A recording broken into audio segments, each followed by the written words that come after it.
ಗುರುರ್ಬ್ರಹ್ಮ ಗುರುರ್ವಿಷ್ಣು ಗುರುರ್ದೇವೋ ಮಹೇಶ್ವರಃ ಗುರು ಸಾಕ್ಷಾತ್ ಪರಬ್ರಹ್ಮ ತಸ್ಮೈ ಶ್ರೀ ಗುರವೇ ನಮಃ.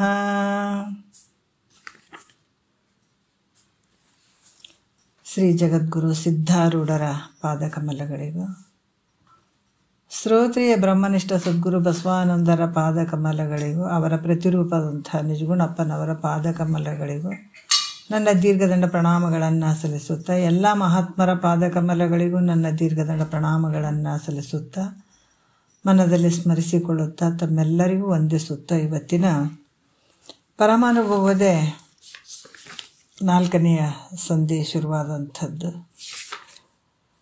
ಭಾಳಷ್ಟು ವಿಚಾರಗಳನ್ನು ಅವರು ಹೇಳ್ತಾ ಇದ್ದಾರೆ. 4ನೆಯ ಸಂಧಿ ಒಳಗೆ 20ನೇ ಒಂದು ಸೂತ್ರದಲ್ಲಿ ಒಂದು ಕೊನೆಯ 2 ನುಡಿ ಇಟ್ಕೊಂಡು ನಾವು ನೋಡೋಣ. ಈ ಒಂದು 20ನೇ ಸೂತ್ರದಲ್ಲಿ ಭಾಳಷ್ಟು ಅದ್ಭುತವಾದಂಥ ವಿಚಾರಗಳನ್ನು ಹೇಳಿದ್ದಾರೆ.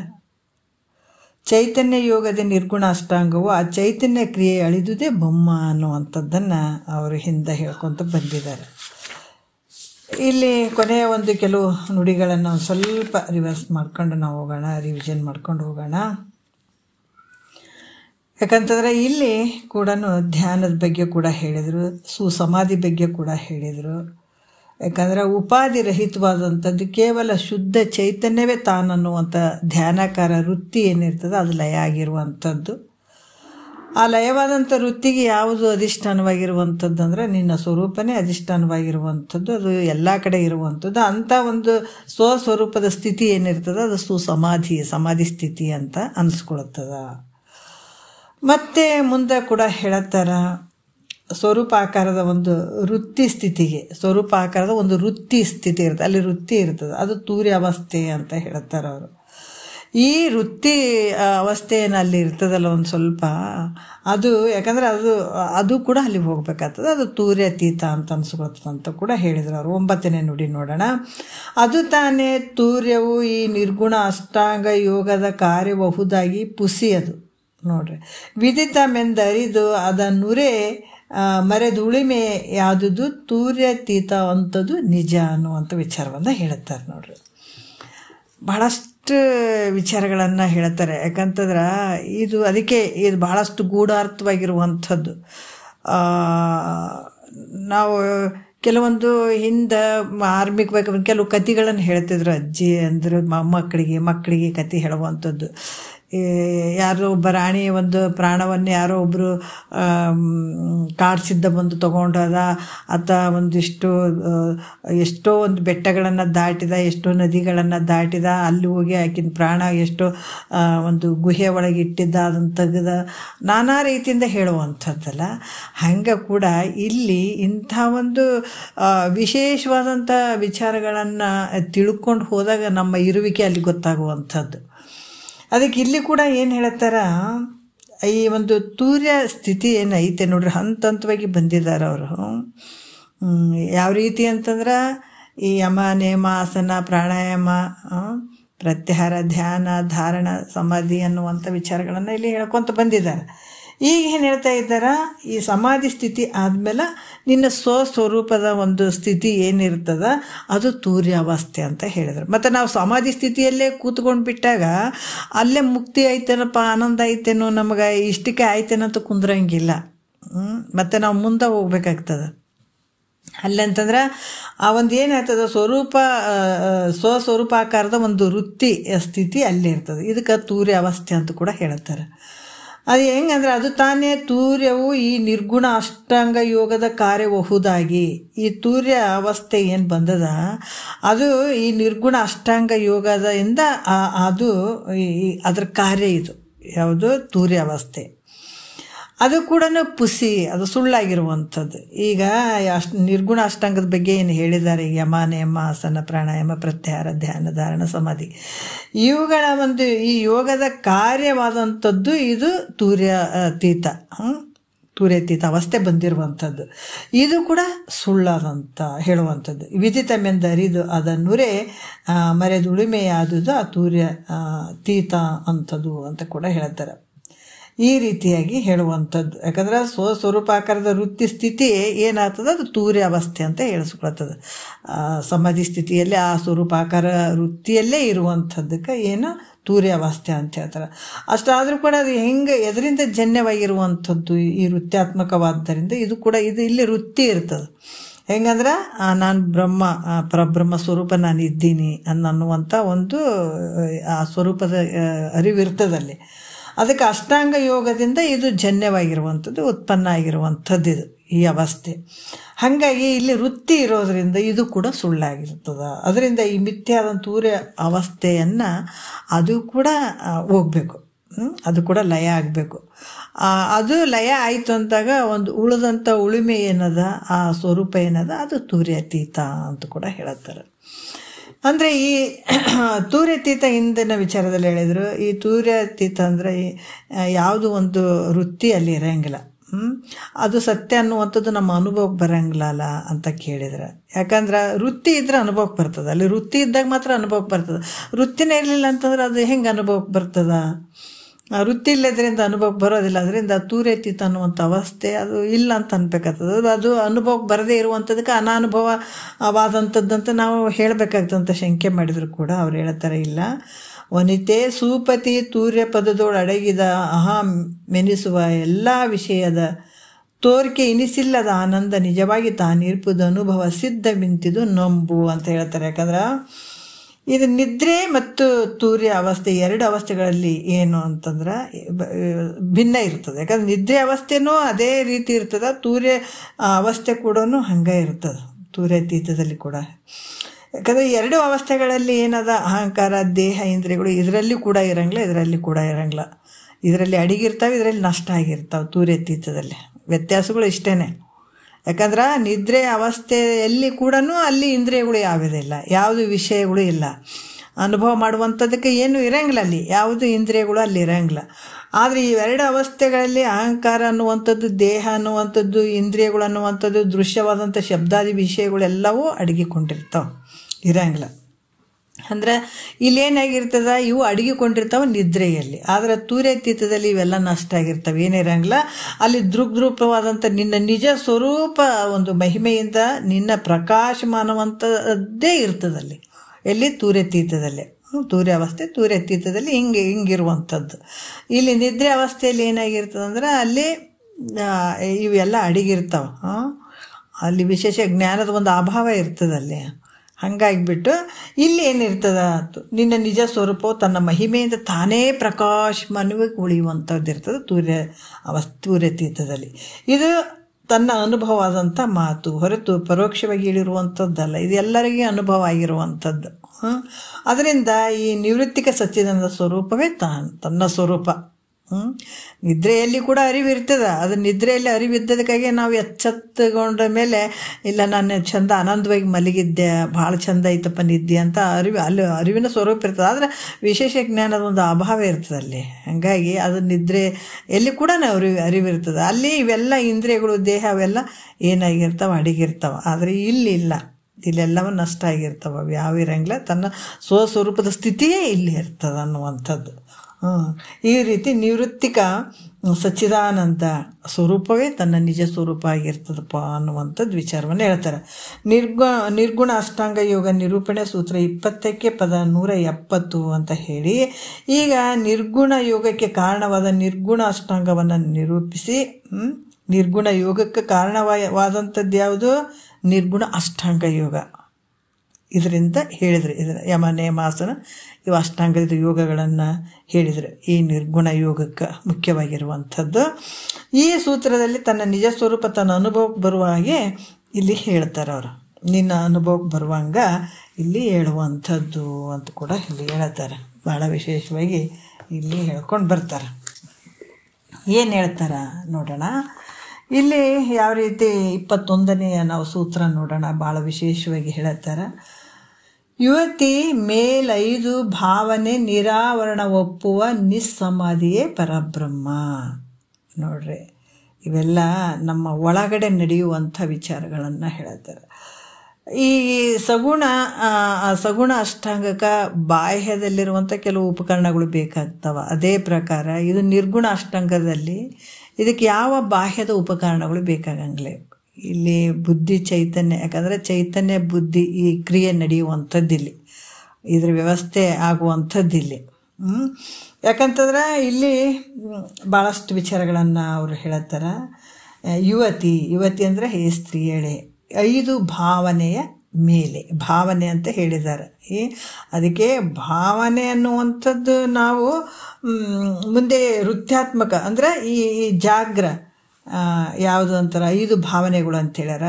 ಜಾಗೃತ ಅವಸ್ಥೆ ಈ ಭಾವನೆ ರೂಪವಾಗಿರುವಂಥದ್ದು ನೋಡ್ರಿ. ಇದು ಕೂಡ ಭಾವನೆಯ ಮೂಲಕನೇ ತೋರುವಂಥದ್ದು. ಭಾವರೂಪ ಜಾಗ್ರ, ಭಾವರೂಪ ಸ್ವಪ್ನ, ಭಾವರೂಪ ಸುಸುಪ್ತಿ, ಭಾವರೂಪ ತೂರ್ಯ, ಈ ರೀತಿಯಾಗಿ ಹೇಳುವಂಥದ್ದು. ಈ ರೀತಿ ಸ್ವಪ್ನ ಸುಸುಪ್ತಿ, ಭಾವರೂಪ ಆಗಿರುವಂಥದ್ದು ಜಾಗ್ರ, ಭಾವರೂಪ ಆಗಿರುವಂಥದ್ದು ಸ್ವಪ್ನ, ಭಾವರೂಪ ಆಗಿರುವಂಥದ್ದು ಸುಸುಪ್ತಿ. ಈ ರೀತಿ ಭಾವನೆಗಳು. ಯಾಕಂತಂದ್ರೆ ಇವು 5 ಮೇಲೆ ಹೇಳ್ತಾರೆ ಅವರು. 5 ಭಾವನೆಯ ಮೇಲೆ ಜಾಗ್ರದಾದಿ 5 ಭಾವನೆಗಳು. ಅನಂತರ ನಿರಾವರಣ, ಅದ್ರ ಮೇಲ್ಗಡೆ ಏನಾಗ್ತದೆ ಈ 5 ಅವಸ್ಥೆಗಳು ಏನು ತೋರ್ತಾವಲ್ಲ, ಇದ್ರ ಮೇಲೆ ಇರುವಂಥದ್ದು ಯಾವುದು ಅಂತಂದ್ರೆ ನಿರಾವರಣ ಪರಬ್ರಹ್ಮ, ನಿಸ್ಸಮಾಧಿ. ಸಮಾಧಿಯೇ ಪರಬ್ರಹ್ಮ ಅಂತ ಹೇಳ್ತಾರೆ ಅವರು. ಯಾಕಂದ್ರೆ ಈ ನಿರಾವರಣದ ಮೇಲೆ ಮತ್ತೆ ಯಾವುದಪ್ಪ ಅಂದರೆ ನಿಸ್ಸಮಾಧಿ ಅನ್ನುವಂಥದ್ದೇ ಪರಬ್ರಹ್ಮ ಅಂತ ಹೇಳ್ತಾರೆ. ಇಲ್ಲಿ ಯಾಕಂತ ನಿರಾವರಣ ಅಂದರೆ ಯಾವುದೇ ಆವರಣ ಇಲ್ಲದೆ ಇರುವಂಥದ್ದು. ನಿಸ್ಸಮಾಧಿ ಅಂದರೆ ನಿಶ್ಚಲವಾಗಿರುವಂಥದ್ದು ನಿನ್ನ ಸ್ವರೂಪ. ಯಾವಾಗ ಈ ವಿಚಾರಗಳನ್ನು ಹೇಳ್ತಾರೆ ನೋಡ್ರಿ, ಭಾಳಷ್ಟು ಈ ಒಂದು ನಿರಾವರಣ ಅದು ಮೇಲು. ಯಾಕಂದ್ರೆ ಮಪ್ಪು ನಿಸ್ಸಮಾಧಿ, ಅದ್ರ ಮೇಲೆ ಇರುವಂಥದ್ದು ಯಾವುದು ನಿಸ್ಸಮಾಧಿ, ಅದೇ ಪರಬ್ರಹ್ಮ ಸ್ವರೂಪ ಅಂತ ಹೇಳ್ತಾರೆ. ಸದ್ಗುರುನಾಥನ ಮುಂದೆ ಯಾವಾಗ ಶಿಷ್ಯ ಅಪ್ಪ ನಾನು ಇಂಥ ಒಂದು ದುಃಖದಲ್ಲಿ ಬಿದ್ದಿದ್ದೀನಿ ಅಂತ ಹೇಳಿ ಈ ಒಂದು ಸದ್ಗುರುವಿಗೆ ಯಾವಾಗ ಆತ ಪಾದಕ್ಕೆ ಶರಣಾಗುತ್ತಾನ, ಈ ಕಷ್ಟ ಅನ್ನುವಂಥದ್ದು ಜನನ ಮರಣ ಅನ್ನುವಂಥ ಕಷ್ಟ ನನಗೆ ಭಾಳ ಇತ್ತಪ್ಪ ಅಂತ ಯಾವಾಗ ತನ್ನ ಒಂದು ವಿವೇಕ ವೈರಾಗ್ಯ ಸಾಧನ ಚತುಷ್ಟ ಸಂಪನ್ನನಾಗಿ ಬಂದು ಸದ್ಗುರುವಿಗೆ ಶರಣಾಗತನಾದಾಗ ಸದ್ಗುರು ಏನು ಹೇಳ್ತಾನ, ನಾನಾ ರೀತಿಯಿಂದ ಹೇಳ್ತಾರಲ್ಲ, ಆ ಒಂದು ಅರಿವಿನ ಸ್ವರೂಪ, ಅರಿವೇ ನೀನೆಂದು ಸದ್ಗುರು ಪೇಳಿ ತಿಳಿವನೇ ಜಾಣರ ದೇವ, ಅರಿವಿನೋಳು ಅನ್ಯ ಮತಗಳನ್ನು ಅನ್ಯ ಕಲ್ಪನೆಗಳನ್ನು ಉಳಿವನೇ ಜಾಣರ ದೇವ ಅಂತ ಹೇಳ್ತಾರಲ್ಲ. ಈ ಗುರುನಾಥ ಹೇಳಿದಂಥ ವಾಕ್ಯವನ್ನು ಚೆನ್ನಾಗಿ ತಿಳ್ಕೊಳ್ಳುವಂಥದ್ದು ಶಿಷ್ಯ. ಯಾವಾಗ ನಾನು ಯಾರು ಇದ್ದೀನಿ ಅನ್ನುವಂಥದ್ದು ಮೊದಲನೇ ಪ್ರಶ್ನೆ ಬರುವಂಥದ್ದು ಶಿಷ್ಯನ ಭಾವದಲ್ಲಿ. ನಾನು ಯಾರಿದ್ದೀನಿ, ಯಾಕೆ ಬಂದೆ ಇಲ್ಲಿಗೆ, ಮತ್ತು ನಾನು ಏನನ್ನು ಸಾಧನೆ ಮಾಡ್ಕೊಳ್ಬೇಕು, ನಾನು ಎಲ್ಲಿಗೆ ಹೋಗಬೇಕು, ನಾನಂದರೆ ಯಾರು ಅನ್ನುವಂಥದ್ದು ಆತನಲ್ಲಿ ಯಾವಾಗ ವಿವೇಕ ಜಾಗ್ರ ಆಯಿತು ಆವಾಗ ಸದ್ಗುರುವಿಗೆ ಶರಣಾಗತನಾಗಿ ನಾನು ಯಾರು ಅಂತಂದಾಗ ಸದ್ಗುರು ಮಾತ್ರ ಶ್ರೋತ್ರಿಯ ಬ್ರಹ್ಮನಿಷ್ಠ ಸದ್ಗುರುಗಳು ಇರಬೇಕಾಗ್ತದೆ. ಆತ ಹೇಳ್ತಾನಪ್ಪ, ನೀನು ತತ್ವಮಸಿ, ನೀನೇ ಪರಬ್ರಹ್ಮ ಸ್ವರೂಪ ಇದ್ದೀಯಾ. ಅದಕ್ಕೆ ಇಲ್ಲಿ ಯಾವ ರೀತಿ ಅಂತಂದರೆ 25 ತತ್ವಗಳೇನದಾವ ಅಲ್ಲಿ, ಜ್ಞಾತೃ ಅನ್ನುವಂಥ ಜೀವಾತ್ಮ ಇವೆಲ್ಲ ಯಾಕಂದರೆ ಈ ಜಾಗ್ರದಲ್ಲಿ ವಿಶ್ವ ಅಂತ ಹೇಳಿಸ್ಕೊಳ್ಳುವಂಥವನು ಇದೇ ಜೀವಾತ್ಮ, ತೈಜಸ್ ಅಂತ ಹೇಳಿಸ್ಕೊಳ್ಳುವಂಥವನು ಇದೇ ಜೀವಾತ್ಮ, ಸುಸುಪ್ತಿಯಲ್ಲಿರುವಂಥ ಪ್ರಾಜ್ಞೆ ಅಂತ ತರಿಸಿಕೊಳ್ಳುವಂಥವನು ಇದೇ ಜೀವಾತ್ಮ ಅದನ್ನು. ಆದ್ರೆ ಈತಗೆ ಬೆಳಕು ಕೊಡುವಂಥದ್ದು ನಿನ್ನಲ್ಲೇ ಇರುವಂಥದ್ದು ಪ್ರತ್ಯೇಗಾತ್ಮ ಸ್ವರೂಪವಾಗಿರುವಂಥದ್ದು, ಅದು ಬೇರೆ ಅಲ್ಲ, ನೀನು ಬೇರೆ ಅಲ್ಲ. ಯಾಕಂದ್ರೆ ಆ ಪರಮಾತ್ಮನ ಪರಬ್ರಹ್ಮನ ಸ್ವರೂಪನೇ ನೀನಿದ್ದೀಯ ಅನ್ನುವಂಥದ್ದು ತತ್ವಮಸಿ ವಾಕ್ಯವನ್ನು ಹೇಳುವಂಥದ್ದು. ನೀನೇ ಆ ಪರಮಾತ್ಮ ಪ್ರತ್ಯೇಗಾತ್ಮ ಸ್ವರೂಪನೇ ನೀನಿದ್ದೀಯ ಅನ್ನುವಂಥದ್ದು. ಇವೆಲ್ಲವುಗಳನ್ನು ತಿಳಿಯುವಂಥವ್ನು ನೀನೇ ಇದೆ ಅಂತ ಹೇಳುವಂಥ ಸದ್ಗುರು. ಅದಕ್ಕೆ ಅರಿವು ತಾನೆಂದು ಸದ್ಗುರು ಪೇಳಿ ತಿಳಿವನೇ ಜಾಣರಿದೆವ. ಸದ್ಗುರು ನೀನು ಅರಿವಿನ ಸ್ವರೂಪನೇ ಇದೆ, ಬರೀ ಅರಿವಿನ ಸ್ವರೂಪ ಇದೆಪ್ಪ.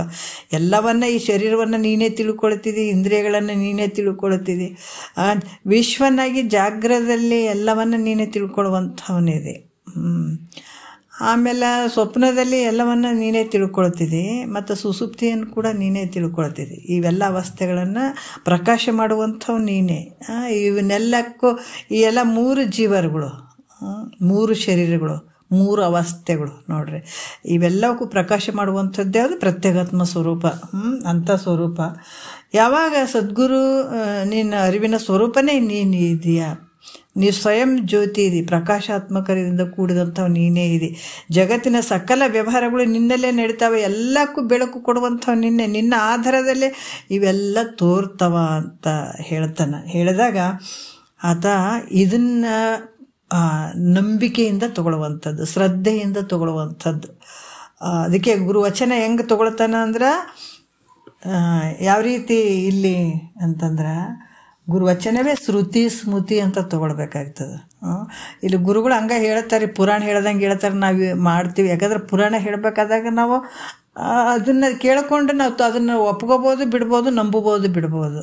ಯಾಕಂದರೆ ಇದು ನಂಬಲೇಬೇಕಾದಂಥದ್ದು.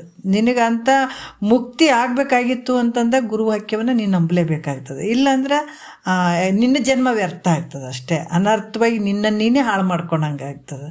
ಮಹಾತ್ಮರು ಹೇಳುವಂಥದ್ದು ಯಾವಾಗ ಒಂದು ಇಲ್ಲಿ ನೀನು ಅರಿವಿನ ಸ್ವರೂಪ ನೀನು ಇದ್ದೀಯಾ ಅಂತ ಯಾವಾಗ ಹೇಳ್ತಾನೆ, ಅವಾಗೇನು ಅಂತಂದರೆ ಈತ ತಿಳ್ಕೊಳ್ಳುವಂಥದ್ದು. ಹೌದು, ಈ ಗುರುಗಳು ಹಿಂಗೆ ಹೇಳಿದಾರೆ, ನಾನು ಎಲ್ಲಕ್ಕೂ ಸಾಕ್ಷಿ ರೂಪವಾಗಿ ನಾನು ಇದ್ದೀನಿ ಅಂತ ಇಲ್ಲಿ ಶ್ರವಣ ಮನನ ಮಾಡ್ಕೊಳ್ಳುವಂಥದ್ದು. ಇದೆಲ್ಲ ಮಾಡಿಕೊಂಡಾಗ ಅದು ಒಂದು ಜಾಗ್ರ ಅಂತ ಹೇಳಿಸ್ತದೆ. ಅದಕ್ಕಿದು ಭಾವರೂಪ ಜಾಗ್ರ, ಭಾವರೂಪ ಸ್ವಪ್ನ, ಭಾವರೂಪ ಸುಸುಪ್ತಿ ಅನ್ನುವಂಥದ್ದು. ಈ ರೀತಿಯಾಗಿ ಸದ್ಗುರು ನೀನು ಅರಿವಿನ ಸ್ವರೂಪ ನೀನು ಇದ್ದೀಯಾ ಅಂತ ಯಾವಾಗ ಬೋಧಿಸ್ತಾನೆ ಹೇಳ್ತಾನೆ. ಯಾಕಂದರೆ ಇಲ್ಲಿ ಕೂಡ ಶಿಷ್ಯನ ಒಂದು ಅಧಿಕಾರತ್ವದ ಗುಣದಿಂದ ಆತನ ಮೇಲೆ ಕೃಪೆ ಮಾಡಿ ಒಲವಿನಿಂದ ತಿಳಿಸ್ಬೇಕಾದಂಥದ್ದು. ಭಾಳಷ್ಟು ಒಲವಿನಿಂದ ಪ್ರೀತಿಯಿಂದ ಆ ಶಿಷ್ಯನ ಉದ್ಧಾರ ಆಗಲಿ ಅನ್ನುವಂಥ ಭಾವದಿಂದ ತಿಳಿಸಿದಾಗ ಆ ವಾಕ್ಯವನ್ನು ಸದ್ಗುರುನಾಥ ನನ್ನ ಉದ್ಧಾರಕ್ಕಾಗಿ ಹೇಳ್ತಾ ಇದ್ದಾನೆ, ಈತನ ವಾಕ್ಯನೇ ವೇದ ವಾಕ್ಯ ಅದಾವ, ಭಗವಂತನ ವಾಣಿ ಆದಂತೆ ಈತ ಏನು ತಿಳ್ಕೊಳತ್ತಾನ, ಈ ಅರಿವಿನ ಸ್ವರೂಪನೇ ನಾನಿದ್ದೀನಿ ಅಂತ, ಬರೀ ಅರಿವಿನ ಸ್ವರೂಪ ನಾನಿದ್ದೀನಿ. ಅದಕ್ಕೆ ಹೇಳ್ತಾರಲ್ಲ, ಯಾವುದು ಅರಿವೆ ತಾನೆಂದು ಅರಿವೆ ನೀನೆಂದು ಸದ್ಗುರು ತಿಳಿಸಿದಾಗ ನಾನು ಆ ಸ್ವರೂಪನೇ, ಅರಿವಿನ ಸ್ವರೂಪನೇ ನಾನಿದ್ದೀನಿ. ಅರಿವಿನೊಳು ಅನ್ಯ ಕಲ್ಪನೆಗಳು ಉಳಿವನೇ ಜಾಣರ ದೇವ ಅಂತ ಹೇಳ್ತಾರಲ್ಲ, ಈ ರೀತಿಯಾಗಿ ಆತ ನಡ್ಕೊಂಡಂತಂದ್ರೆ ಆತ ಜಾಗ್ರಾವಸ್ಥೆಗೆ ಬಂದಾನ ಅಂತ ತಿಳ್ಕೊಳ್ಬೇಕಾಗ್ತದೆ. ಈ ಮಾಮೂಲಿ ಜಾಗ್ರ ಸ್ವಪ್ನ ಸುಸುಪ್ತಿ ಇವೆಲ್ಲ ಮಾಮೂಲಿ ಅದು ನಡೀತಾವಲ್ಲ, ಆ ಜಾಗ್ರ ಸ್ವಪ್ನ ಸುಸುಪ್ತಿ ಅಲ್ಲ ಇವು. ಇದು ಭಾವನೆಯಲ್ಲೇ ಭಾವರೂಪವಾದಂಥ ಜಾಗ್ರ ಇಲ್ಲೇ ತಿಳ್ಕೊಳ್ಳುವಂಥದ್ದು. ಯಾವಾಗ ಸದ್ಗುರು ನೀನು ಅರಿವಿನ ಸ್ವರೂಪ ಇದೆಯಪ್ಪ, ನೀನು ಸಾಯುವವನಲ್ಲ, ಹುಟ್ಟುವವನಲ್ಲ, ಯಾವಾಗಲೂ ಇರುವಂಥವ್ನು, ಯಾವ ದುಃಖಕ್ಕೂ ಒಳಗಾಗದೇ ಇರುವಂಥದ್ದು ನಿನ್ನ ಸ್ವರೂಪ ಐತೆ ಅಂತ ಯಾವಾಗ ಸದ್ಗುರು ಅದು ಹೇಳ್ತಾನೆ, ಅದನ್ನು ಈತ ಚೆನ್ನಾಗಿ ಹಿಡ್ಕೊಂಡು ನಾ ಅರಿವಿನ ಸ್ವರೂಪ ಇದೀನಿ ಅಂತ ಯಾವಾಗ ಮನನ ಮಾಡ್ತಾ ಹೋಗ್ತಾನೆ, ದೃಢಂಭಾವ ಮಾಡ್ತಾನೆ, ಅದು ಜಾಗ್ರ ಬಂದಿದ್ದಾನ ಅಂತ ತಿಳ್ಕೊಬೇಕು. ಅವಾಗ ಜಾಗ್ರ ಆಗ್ಯದಂತ ತಿಳ್ಕೊಳ್ಬೇಕು. ನೋಡ್ರಿ, ತಮೋ ಗುಣದ ಭಾವ ದೂರ ಆಗ್ತದೆ. ಅವಾಗ ತಮೋ ಗುಣದ ಸ್ಥಿತಿ ಇದ್ದಾಗ ನಮಗೇನಾಗ್ತದೆ, ಇಲ್ಲಿ ಈ ಶರೀರ ನಾನು, ಜಗತ್ತು ನಾನು, ಮಾಡುವಂಥ ವ್ಯವಹಾರ ಎಲ್ಲ ನಾನು ಅಂತ ಇಲ್ಲಿ ಏನು ಇರ್ತದೆ, ತಮೋ ಗುಣದ ಒಂದು ಭಾವ ಇರ್ತದಲ್ಲ, ಈ ತಮೋ ಗುಣದ ಭಾವ ದೂರ ಆಗ್ತದೆ ನೋಡ್ರಿ. ಇಲ್ಲಿ ಇರದೇ ಇರುವಂಥದ್ದು ಇವೆಲ್ಲ ನಾನು ಅಂತ ಅಂದ್ಕೊಂಡು ಈತ ಏನು ಕೂತ್ಕೊಂಡಿರ್ತಾನಲ್ಲ, ಇವೆಲ್ಲ ದೂರ ತಮ್ಮ ಗುಣದ ರೂಪ ದೂರ ಆಗ್ತದೆ. ಹಾಗೆ ಇದು ಜಾಗ್ರದ ಅವಸ್ಥೆ ಅಂತ ಹೇಳಿಸ್ಕೊಳ್ತದೆ. ಅರಿವಿನ ಸ್ವರೂಪನೇ ನಾನಿದ್ದೀನಿ ಅಂತ ಸದ್ಗುರು ಹೇಳಿದಾಗ ಇದು ಜಾಗ್ರದ ಅವಸ್ಥೆ ಅಂತ ಹೇಳಿಸ್ಕೊಳ್ತದೆ.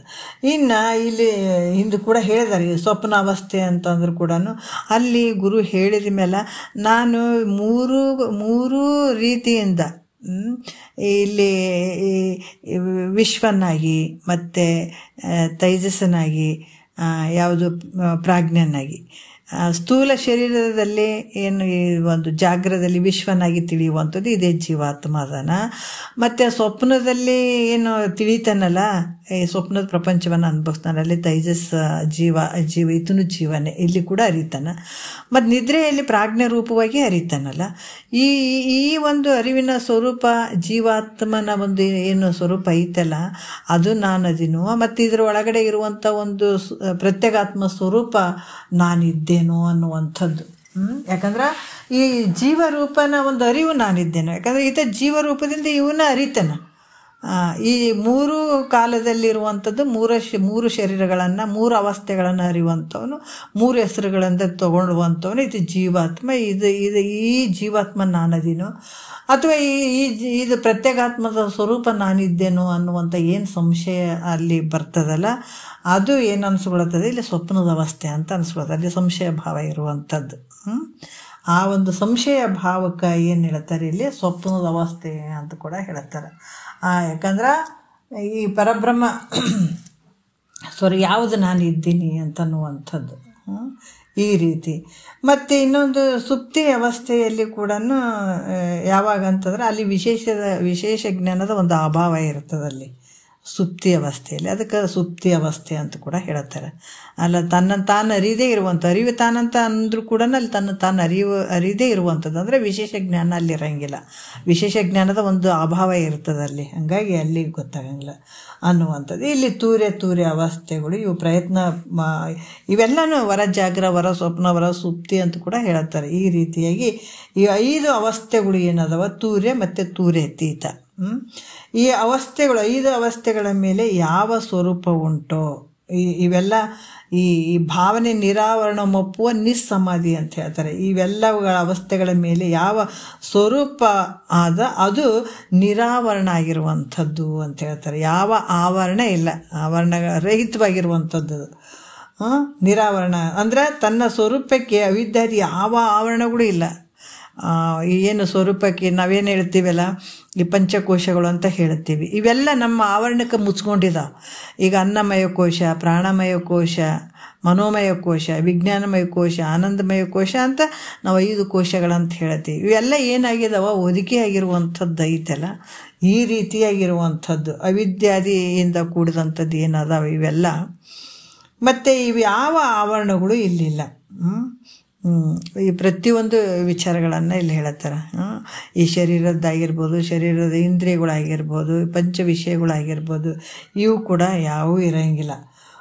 ಇದು ನಿರಾವರಣ ಆಗಿರುವಂಥದ್ದು ನೋಡ್ರಿ. ಈ ಜಾಗ್ರ, ಸ್ವಪ್ನ, ಸುಪ್ತಿ ಇವೆಲ್ಲವುಗಳು ಏನದಾವ ಅಂತಂದ್ರೆ ಯಾವುದು ಅವಿದ್ಯಾದಿಂದ ಕೂಡಿದಂಥವು ಯಾವ ಆವರಣಗಳು ಇಲ್ಲದ್ರಿಂದ ಅದು ಏನು ಅನ್ನಿಸ್ಕೊಳುತ್ತದ, ನಿರಾವರಣ. ಯಾವ ಆವರಣ ಇರದೇ ಇರುವಂಥದ್ದು, ರಹಿತವಾಗಿರುವಂಥ ಆವರಣ. ಮತ್ತು ತನ್ನ ಸ್ವರೂಪದ ಸಮಾನ ಆಕಾರವಂಥ ಬುದ್ಧಿ ನಿಶ್ಚಲವಾಗಿರುವುದರಿಂದ ಈ ಬುದ್ಧಿ ಏನಾಗ್ತದೆ, ಸ್ವರೂಪದ ಆಕಾರ ಆಗಿಬಿಡ್ತದೆ. ಅದಕ್ಕೆ ಹೇಳ್ತಾರೆ ಈ ಬುದ್ಧಿ ಏನದ ಅಂತಂದರೆ ಬೇರೆ ಬೇರೆ ಈ ಮನಸ್ಸೇ ಬುದ್ಧಿ ರೂಪವಾಗಿ ತೊಡುವಂಥದ್ದು. ಬುದ್ಧಿ ಮತ್ತು ಏನಂದ್ರೆ ಆ ಒಂದು ನಿನ್ನ ಸ್ವರೂಪದ ರೂಪಾಗಿ ಪಡೆಯುವಂಥದ್ದು. ಯಾವಾಗ ನಿನ್ನನ್ನು ತಿಳ್ಕೊ, ಅದಕ್ಕೆ ತತ್ವಮಸಿ, ಯಾವಾಗ ಆ ಪರಬ್ರಹ್ಮ ಸ್ವರೂಪನೇ ನೀನು ಅಂತಂದಾಗ ಅಲ್ಲಿ ಏಕವಾಗಿ ಇರುವಂಥದ್ದು, ಅಲ್ಲಿ ಭಿನ್ನತೆಗೆ ಅವಕಾಶನೇ ಇರೋಂಗಿಲ್ಲ. ಈ ರೀತಿಯಾಗಿ ತನ್ನ ಸ್ವರೂಪದ ಸಮಾನ ಆಕಾರವಾದಂಥ ಬುದ್ಧಿ ನಿಶ್ಚಲವಾಗಿರುವುದರಿಂದ ಅದು ಏನು ಅನ್ನಿಸ್ಕೊಳ್ತದೆ, ಅಲ್ಲಿ ನಿಸ್ಸಮಾಧಿ ಅಂತ ಹೇಳಿಸ್ಕೊಳ್ತದೆ. ಯಾವ ಒಂದು ಇದು ಇರೋಂಗಿಲ್ಲ ಅಲ್ಲಿ. ಅದು ಯಾವ ರೀತಿ ಅಂತಂದ್ರೆ ಸ್ವರೂಪದ ಸಮಾನವಾದಂಥ ಆಕಾರ ಆಗಿರ್ತದೆ ಆ ಬುದ್ಧಿ. ಅದಕ್ಕೆ ಏನು ಹೇಳ್ತಾರೆ, ನಿಸ್ಸಮಾಧಿ ಅಂತ ಹೇಳ್ಕೊಳ್ತೀವಿ. ಇದೇ ಪರಬ್ರಹ್ಮ ಸ್ವರೂಪ, ಇದೇ ನಿನ್ನ ಸ್ಥಾನ. ಅಲ್ಲಿ ಏನೊಂದು ಇಲ್ಲ ನೋಡ್ರಿ, ಯಾವುದು ಒಂದು ಚೂರಿಲ್ಲ, ಯಾವುದು ಒಂದು ಆ ವೃತ್ತಿ ಇದ್ದೀನಿ ಅನ್ನುವಂಥದ್ದಿಲ್ಲ. ಸ್ವರೂಪದ ಒಂದು ಸ್ವಲ್ಪ ಕೂಡ ಇರೋಂಗಿಲ್ಲ, ಏನೊಂದಿಲ್ಲ ನೋಡ್ರಿ ಅಲ್ಲಿ. ಈ ರೀತಿ ಇರುವಂಥ ನಿನ್ನ ಸ್ವರೂಪ ನೀನಾಗಿರುವಂಥ ಅರಿವಿನ ಸ್ವರೂಪನೇ ನೀನಾಗಿರುವಂಥದ್ದು, ಒಂದು ಉಸಲಿಕ್ಕೆ ಒಂದು ಚೂರು ಇಂಬಿಲ್ಲ ಅಲ್ಲಿ. ಈ ರೀತಿ ಇದೇ ಪರಬ್ರಹ್ಮ ಸ್ವರೂಪವಾಗಿರುವಂಥದ್ದು. ಅಂದರೆ ಪರಬ್ರಹ್ಮವು ಪರೋಕ್ಷವಲ್ಲ, ಮತ್ತು ಅಲ್ಲೈತೆ ಹಿಂಗೈತೆ ಹಂಗಾಯ್ತು ಹಂಗಲ್ಲ. ಅದಕ್ಕಿಂತ ಇದು ಅಪರೋಕ್ಷ. ಆ ಸ್ವರೂಪನೇ ನೀನೇ, ಆ ಸ್ವರೂಪನೇ ನೀನಾಗಿರುವಂಥದ್ದು. ಈ ರೀತಿ ತಿಳಿದ ವಿದ್ವಾಂಸನಿಗೆ ಅಲ್ಲಿ ಏನಾಗದಂದ್ರೆ, ಈ ರೀತಿ ತಿಳ್ಕೊಂಡಂಥ ಒಂದು ಜ್ಞಾನಿಗೆ ಏನದ, ಅಪರೋಕ್ಷವಾಗಿರುವಂಥದ್ದು, ತಾನಾಗಿರುವಂಥದ್ದು. ಈಗ ಇಲ್ಲಿ ಇದೆ ಅನ್ನುವಂಥದ್ದಲ್ಲ, ಪರೋಕ್ಷ. ಯಾಕಂದ್ರೆ ಇದೆ ಅನ್ನುವಂಥದ್ದು ದೇವರಿದ್ದಾನ ಪರೋಕ್ಷ ಜ್ಞಾನ. ಅದು ಆ ದೇವರೇ ನಾನೇ ಅಂದಾಗ ಅಪರೋಕ್ಷ ಜ್ಞಾನ. ಎಲ್ಲಿ ಹುಡ್ಕೋಕೆ ಹೋಗ್ತೀನಿ, ನೀನೇ ಏನಾರು ಹುಡ್ಕೋಕೆ ಹೋಗ್ತೀಯನ? ದೇವರಿದೆ ಅಂತಂದಾಗ ಪರೋಕ್ಷ ಜ್ಞಾನ. ಆ ರೀತಿ ಐತೇನಿದು ಅಂದ್ರೆ ಹಂಗಲ್ಲ, ಅದು ಪರೋಕ್ಷವಾಗಿರುವಂಥದ್ದಲ್ಲ. ಈ ಪರಬ್ರಹ್ಮ ಪರೋಕ್ಷವಾದಂಥದ್ದಲ್ಲ, ದೇವರಿದ್ದಾನ ಅದು ಪರೋಕ್ಷ ಜ್ಞಾನ. ಆ ದೇವರೇ ನಾನಂದಾಗ ಅದು ಅಪರೋಕ್ಷ ಜ್ಞಾನ ಆಗುವಂಥದ್ದು. ಹಾಗಾಗಿ ಅಪರೋಕ್ಷ ಜ್ಞಾನ ತಾನ ಸ್ವರೂಪನೇ ಅದು ಅಪರೋಕ್ಷ ಜ್ಞಾನವಾಗಿರುವಂಥದ್ದು. ಮತ್ತು ಅನ್ನೇ ಇಲ್ಲ, ಅದೇ ಸ್ವರೂಪನೇ ನೀನು ಕಾಣುವಂಥದ್ದೆಲ್ಲ ನಿನ್ನ ಸ್ವರೂಪನೇ. ಶರೀರ ಇವೆಲ್ಲ ನಿನ್ನೊಳಗೆ ತೋರ್ತಾವ, ನಿನ್ನೊಳಗೆ ಅಡಗ್ತಾವ. ಒಂದು ನದಿ, ಒಂದು ಸಮುದ್ರದೊಳಗೆ ತೆರೆಗಳು ಎಲ್ಲ ತೋರ್ತಾವ, ಅಡಗ್ತಾವ, ನಿನ್ನಲ್ಲೇ ಅಡಗ್ತಾವ, ನಿನ್ನಲ್ಲೇ ತೋರ್ತಾವ, ನಿನ್ನಲ್ಲೇ ಅಡಗ್ತಾವ. ಅದು ಹಾಗಾಗಿ ಇಲ್ಲಿ ಕೂಡ ಪರಬ್ರಹ್ಮ ಹೆಂಗದಂತಂದರೆ ಅದು ನಿನ್ನ ಸ್ವರೂಪನೇ ಐತೆ. ಅದು ಬೇರೆ ಆದಪ್ಪ ಅಲ್ಲಿ ಅದ ಇಲ್ಲಿ ಅದಂತ ಹೇಳುವಂಥದ್ದಲ್ಲ. ಈ ರೀತಿ ಅಪರೋಕ್ಷವಾಗಿರುವಂಥದ್ದದು ಅನ್ನುವಂಥ ವಿಚಾರವನ್ನು ಅವರು ಹೇಳ್ತಾರೆ. ಮತ್ತು 1ನೇ ನುಡಿಯಲ್ಲಿ ನೋಡೋಣ. ಈ 3 ಅವಸ್ಥೆಗಳ ಜ್ಞಾನ ರೂಪ ವೃತ್ತಿಯ ವಿಭಾಗ ದ್ವಾರ ಜಾಗ್ರ ಸ್ವಪ್ನ ಸುಸುಪ್ತಿಗಳನ್ನುವಂಥ 3 ಅವಸ್ಥೆಗಳ ಬಗ್ಗೆ ಹೇಳ್ತಾರೆ ಅವರು. ಏನು ಹೇಳ್ತಾರೆ? 1ನೇ ನುಡಿಯಲ್ಲಿ ಹೇಳ್ತಾರೆ, ಈ ಅರಿವು ತಾನೆಂದು ಅರಿಯೇ ಜಾಗರಣವು, ಆ ಅರಿಯೇ ನಾನಾರೆಂಬು ಅರಿವು ಸ್ವಪ್ನ, ನೆರೆಯ ತನ್ನ ನರಿಯವೆಂದರಿಯದಿರಲದು ಸುಪ್ತಿ, ಇಲ್ಲಿ ಮರೆಯದಿರು ಅರಿವನ್ನು ಅಂಬುಜಾನನೆ ಅಂತ ಹೇಳ್ತಾರೆ ಅವರು. ಏನು ಹೇಳ್ತಾರೆ ನೋಡ್ರಿ, ಅರಿವು ತಾನೆಂದು. ಅಂಬುಜಾನನೆ ಅಂದರೆ ಕಮಲಮುಖಿ ಅಂತ ಕೂಡ ಹೇಳ್ತಾರೆ. ಅರಿವು ಅಂತಂದರೆ ಚಿದ್ರೂಪು, ಸದ್ರೂಪವಾಗಿರುವಂಥದ್ದು. ಅರಿವು ಅಂದರೆ ಚಿದ್ರೂಪ, ಎಲ್ಲವನ್ನ ತಿಳಿಯುವಂಥದ್ದು. ತಾನೆಂದು ಇದನ್ನರಿ ಅಂದರೆ ಇದನ್ನು ತಿಳ್ಕೊಂಡಾಗ ನೋಡ್ರಿ, ಇಲ್ಲಿ ಕೂಡ ಹೇಳ್ತಾರೆ, ಅದನ್ನೇ ಹೇಳ್ತಾರೆ. ಈ ದೇಹ ನಾನಲ್ಲ, ಈ ಜಾಗೃತ ಅವಸ್ಥೆ, ನಾವು ಕಣ್ಣು ಮುಚ್ಚಿದ ನಾವೆಲ್ಲ ಜಾಗ್ರ ಸ್ವಪ್ನ ಸುಸುಪ್ತಿ ಅಂದಗಳನ್ನೇ ಗಾಢವಾದ ಮಕ್ಕೊಂಡು ಭಾಳ ನಿದ್ರೆ ಮಾಡ್ತೀವಲ್ಲ, ಅದಕ್ಕೆ ಇದು ನಾವು ಅದಕ್ಕೆ ನಿದ್ರೆ ಅಂತ ಹೇಳ್ತೀವಿ. ಕನಸು ಬಿದ್ದಾಗ ಸ್ವಪ್ನ ಅಂತ ಹೇಳ್ತೀವಿ. ಇಲ್ಲಿ ಜಾಗೃತ ನಾವು ಇಂದ್ರಿಯಗಳು ಬಂದವು ಅಂತಂದಾಗ ನಾವು ಜಾಗೃತ ಅವಸ್ಥೆ ಅಂತ. ಆ ಥರ ಜಾಗ್ರ ಸ್ವಪ್ನ ಸುಸುಪ್ತಿ ಇಲ್ಲಿಲ್ಲ. ಯಾವ ರೀತಿ ಅದಾವ ಅಂತಂದ್ರೆ ಹೇಳ್ತಾರೆ ಅವರು, ಈ ದೇಹ ನಾನಲ್ಲ, ಇದನ್ನು ಇದರಿಟ್ಟು ಅರಿಯುವಂಥ ಅರಿವು ತಾನಂತ ತಿಳಿಯಲು ಯಾವಾಗ ಸದ್ಗುರು ಇದನ್ನು ತಿಳಿಸ್ತಾನೆ. ಸದ್ಗುರು ಹೇಳ್ದಂಗೆ ಈ ಶಿಷ್ಯ ಕೇಳುವಂಥದ್ದು ಅದೇ ಪ್ರಕಾರ. ಯಾಕಂದರೆ ಈ ದೇಹ ನೀನಲ್ಲ ಅಂತಂದಾಗ ಶಿಷ್ಯ ಅದನ್ನು ಬಿಟ್ಕೊಳಕ್ಕೆ ಪ್ರಯತ್ನ ಮಾಡ್ಬೇಕಾಗ್ತದೆ. ಅದಕ್ಕೆ ಇದು ಬಹಳ ಕೇಳಲು ಬೇಕು ವೇದಾಂತವೆಂಬ ಶಾಸ್ತ್ರವನ್ನು ಅಂತ ಹೇಳ್ತಾರೆ. ಈ ಶರೀರ ನಾನಲ್ಲ ಅನ್ನುವಂಥ ಬಿಟ್ಕೊಳ್ಬೇಕಾದ್ರೆ ಅಷ್ಟು ಬೇಗ ಹೋಗಂಗಿಲ್ಲ. ಅದಕ್ಕಾಗಿ ಇದನ್ನು ಭಾಳಷ್ಟು ಕೇಳಿದ್ದನ್ನೇ ಕೇಳಬೇಕು ಅನ್ನುವಂಥದ್ದು. ಯಾವಾಗ ಕೇಳಿದ್ದನ್ನೇ ಕೇಳಿದಾಗೆ ಈ ಮನಸ್ಸಿಗೆ ಸ್ವಲ್ಪ ಇದಾಗ್ತದಲ್ಲ. ಹಾಗಾಗಿ ಸದ್ಗುರು ವಾಕ್ಯ ಯಾವಾಗ ಕೇಳ್ತಾ ಹೋದಾಗ ಈ ದೇಹ ನಾನಲ್ಲ ಅನ್ನುವಂಥ ಭಾವ ದೃಢ ಆಗಬೇಕಾಗ್ತದೆ. ಮತ್ತು ಇದನ್ನು ಇದರಿಟ್ಟು ಅರಿಯುವಂಥದ್ದು, ಇದನ್ನು ತಿಳ್ಕೊಳ್ಳುವಂಥ ನಾನು ಬೇರೆನೇ ಇದ್ದೇನಲ್ಲ. ಯಾವುದೇ ಆಗಲಿ, ಈ ಶರೀರ ಆಗಿರ್ಬೋದು, ಈ ಕಣ್ಣು, ಕಿವಿ, ಮೂಗು, ಈಗ ಸ್ತೋತ್ರ, ತೊಕ್ಕು, ಜಿಂವ, ಗ್ರಹಣ, ನೇತ್ರ ಅಂತ ಏನು ಸಂಸ್ಕೃತ ಅದಾವಲ್ಲ, ಇದು ಸಂಸ್ಕೃತ ಶಬ್ದ ಭಾಷೆ ಐತಲ್ಲ, ಅದು ದೇವತೆಗಳ ಭಾಷೆ, ಇದು ಮನುಷ್ಯರ ಭಾಷೆ ಅಲ್ಲ, ದೇವತೆಗಳ ಭಾಷೆ ಇದು. ಈ ಸ್ತೋತ್ರ ಅಂದರೆ ಕಿವಿ, ಕಣ್ಣು, ನೇತ್ರ ಕಣ್ಣು, ತೊಕ್ಕು ಚರ್ಮ, ಜಿಂವ ಅಂದ್ರೆ ನಾಲಿಗೆ, ಗ್ರಹಣ ಅಂದರೆ ವಾಸನೆ ಮೂಗು. ಈ ರೀತಿ ಇವೆಲ್ಲವನ್ನು ಇದರಿಟ್ಟು ಅರಿಯುವಂಥವನು ನೀನು. ಅರಿವಿನ ಸ್ವರೂಪ ನೀನು ಬೇರೆಯೇ ಇದ್ದೀನಿ, ನಾನು ಬೇರೆಯೇ ಇದ್ದೀನಿ, ಇವಕ್ಕೆ ನನಗೇನು ಸಂಬಂಧ ಇಲ್ಲ, ಇವು ನಾನು ಅಲ್ಲ ಅಂತ ಯಾವಾಗ ನಾವು ತಿಳಿತೀವಿ ಅದು ಜಾಗೃತ ಅವಸ್ಥೆ. ಗುರು ಹೇಳಿದ ನಂತರ ನಾವು ಇದನ್ನು ತಿಳ್ಕೊಳ್ಬೇಕಾದಂಥದ್ದು, ಬಿಟ್ಕೊಳ್ಬೇಕನ್ನುವಂಥದ್ದು. ಈ ರೀತಿ ಯಾವಾಗ ತಿಳಿತಾನ ಅದು ಜಾಗೃತ ಅವಸ್ಥೆ ಅಂತ ಹೇಳ್ತಾನೆ.